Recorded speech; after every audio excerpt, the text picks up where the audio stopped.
You know that feeling when you're deep into creating a piece of art, pouring your heart and soul onto the canvas, only to have someone come along and drop a piece of unsolicited advice that just doesn't sit right? Well, in today's video, we're gonna have some fun talking about that.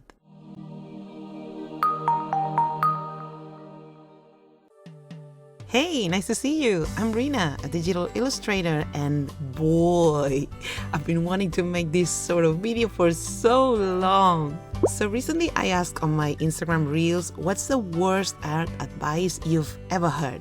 Because I think it's important to help people and share my tips and my silly tricks, but it's also key to learn to spot bad art advice so that bitter people won't be able to mess with you. And let me tell you, some of the comments and stories I discovered through this reel were wild. From dumb advice to just completely useless feedback. And today I'm gonna put those into a tier list. I'm gonna separate them as bad advice with good intentions on the lowest level. The next one, I think it will be nonsense. You know, the kind of tips that make you roll your eyes and think, are you even an artist yourself? What are you talking about? And then I think the next level will be something like, don't say that, please. You'll soon understand why. And then finally, awful advice, because there are just no other words to describe it. It's just awful, period. Can you guess what's gonna be there already? Before we get there though, let me make a quick shout out to my amazing Patreon community. If you want to watch more videos with commentary and exclusive tutorials, you should definitely join the family. By supporting me on Patreon, you'll also unlock many cool perks every month, such as my custom brushes, unpublished sketches of my art, and layered files you can use to learn about my drawing process and steal my secrets. Okay, let's start this list with the innocent just practice. Which, by the way, I'm guilty of having said that quite a few times. Just practice isn't bad advice per se, because to be able to master any skill, you need to practice it, and a whole lot. But obviously, those two words don't really point you in any direction, you know? What should I practice? How should I practice? For how long? So it's kind of a meh advice, although in my defense, I'll say that if you ask a vague question, such as how can I make my art better, you're most likely going to get a vague answer in return, like just practice. So next time you want to ask for advice like that, try to be more specific, please. What part of your art do you want to improve? Is it your line art, anatomy, colors, composition? What makes you think your art isn't good? The more information you give, the easier it will be for the other party to help you out, if they have the time for that, of course. Next up is one of my favorites, and it's the shade with purple always. Although, funnily enough, it has several variations, such as never shade with purple, or never shade with black, or always shade with black. I just find it hilarious because it keeps changing depending on who you ask this. And the thing is, sometimes shading with purple is the best option. Sometimes shading with black can be useful as well. But sometimes, you know? This shouldn't be a strict rule. It should be a guide, a tip you can try, and if it works, cool. If it doesn't, that's fine. Try another thing.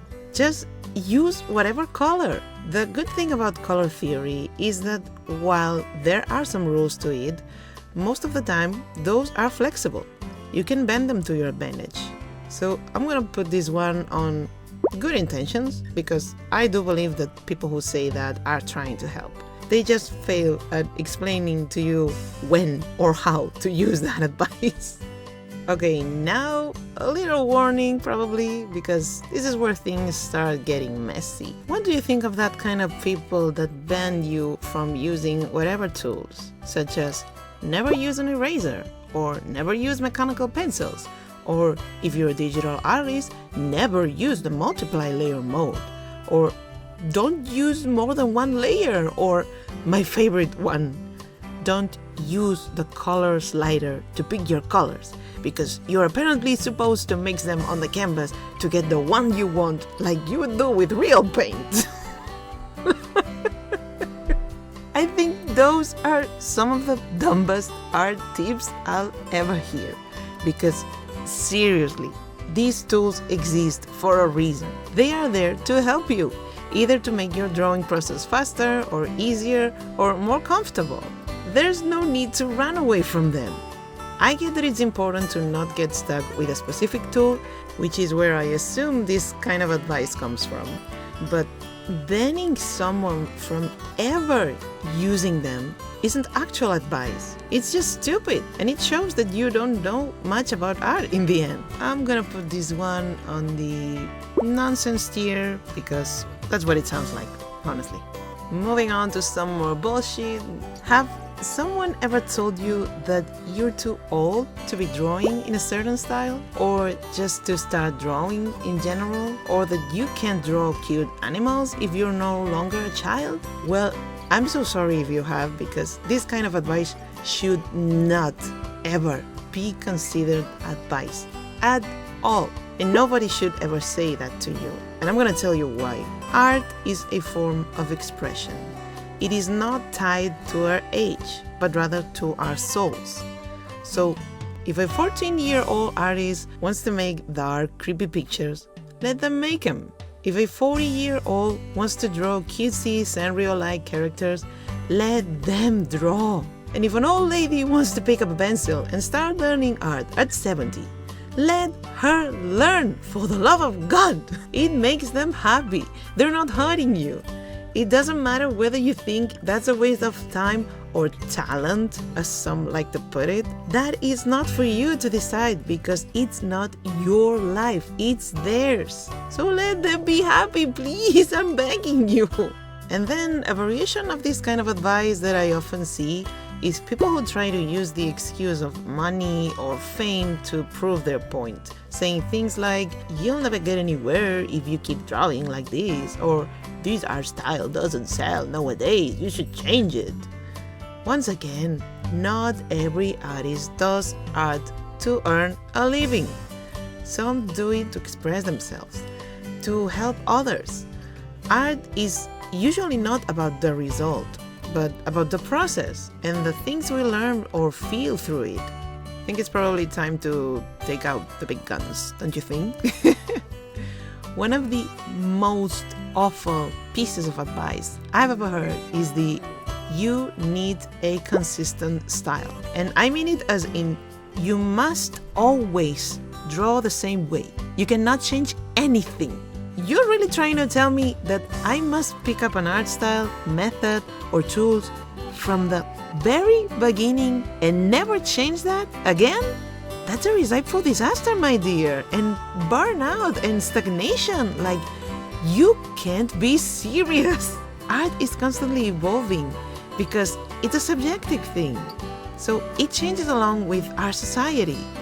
Just a quick look at art history is enough proof of that. Look at all the different art styles we've had through the centuries. If artists had never changed something about their work, we would not have any of those art styles nowadays. We'd still be painting the same way cavemen did. You cannot ban progress. It's completely counterproductive. So next time someone tells you that you need a consistent style to be considered an artist, do not listen to them, please. Point 1. You already have a style, because only you can draw things the way you draw them. So in that sense, you already have consistency. And point number 2, if you're not open to changes, you will never improve, because you will never try new stuff and you will never learn from your mistakes.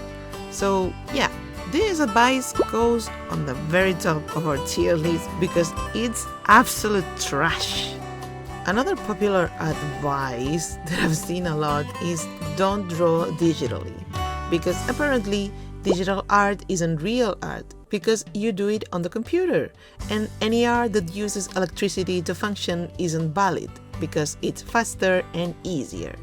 There are so many wrong things in this kind of thinking. First of all, digital art is not easier by default. Your tools don't define the quality of your art. They're just tools. And if you don't know how to use them, they're not going to make your life easier. Many traditional artists have tried digital art, and after a while, they decided they prefer traditional media. Why? Because digital art, despite being art, is a whole different thing, and you must learn all its specific tricks from scratch. In many cases, that feels like learning how to draw all over again. That's definitely what happened to me. So, no, it's not easier. It's just as hard as traditional art. In the end, it's a matter of what medium feels most comfortable to the artist. So this tip goes straight to the nonsense level, and I'm pretty sure that anyone who utters such words has a very narrow vision of the art industry. And by the way, I think we could also include the realism is the only form of real art next to this one. What saddens me the most about this art advice is that so many art teachers have this shitty opinion, which to me it makes no sense. As an art mentor, your job is to encourage students to keep doing their best and to guide them on their journey, not dragging them towards the path that you would like for yourself. Oh, and don't even get me started on this type of comment. Telling someone that their art sucks is not advice of any kind. It's not even a valid opinion if you're not offering the last bit of feedback behind such vile words. So never listen to someone who tries to belittle you like this. Every good artist you see is in fact a bad artist that never gave up. There's no such a thing as inborn talent. We are all terrible at drawing when we start, and it takes us a ton of time to learn and figure out the best methods for us to improve. It's just a slow process, but it is possible. Don't ever let anyone convince you that you can't draw. Okay, and we're finally reaching the worst advice ever to exist. I've been saving this one for the last because I seriously can't think of any other one that tops it. You know what? Actually, let's make yet another level above this one, and I'm gonna call it utter garbage. So what's hiding behind this label? I bet you figured it out already, so say it with me. Using references is cheating! Of course it must be cheating! Oh my god, I really hate this one, and I can't believe it's still going around to this day. Listen up. How am I supposed to draw something correctly if I don't have any visual aid? And if you were a real artist, you could do it. No dear, that's not how life works at all. We humans are not born with knowledge. We're like an encyclopedia with blank pages, and we fill those pages by observing and imitating. So using references is completely fair, and not just that, it is highly recommended. Even if it's something you've drawn thousands of times, do not feel bad if one day you need to pull up some references. That shows that you care about your craft, that you are aiming for accuracy, that you acknowledge your own limits, but you're trying to find a solution to them. It only proves that you're a resolute person and artist. It's not a sign of weakness. So use references as much as you can, and 3D models, and trace your own photos too if you want. Anyone who tells you otherwise either has zero knowledge about art or is a very sad artist. Well, this is what the final tier list of bad advice looks like. It was honestly hard to pick just a few because I kid you not, there were so many bad options. Oh my god.